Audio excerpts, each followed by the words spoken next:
En fait, il faut savoir qu'à l'état sauvage, aucune orque n'a jamais tué d'humain.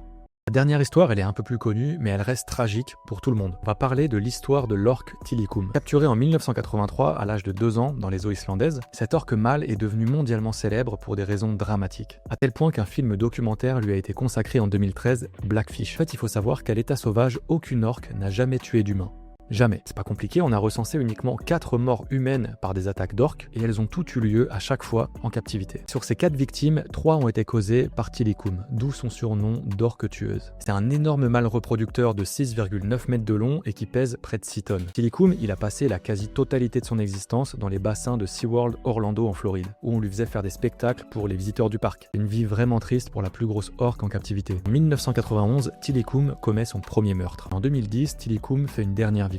Dawn Brancho, qui est donc une dresseuse et employée du parc. À la fin d'une représentation, l'orque entraîne la jeune femme sous l'eau et la noie. Après cette troisième victime, Tilikum sera officiellement mis à la retraite et ça jusqu'au 6 janvier 2017, date à laquelle il succombe, il meurt des suites d'une infection pulmonaire. La triste vie de Tilikum et le film Blackfish auront au moins permis de sensibiliser le public aux conditions de vie des animaux dans ces parcs aquatiques. D'ailleurs, fin 2021, il y a une loi qui a été votée en France et qui interdit tous les spectacles de cétacés à compter de décembre 2026. Ça, c'est quand même une bonne nouvelle.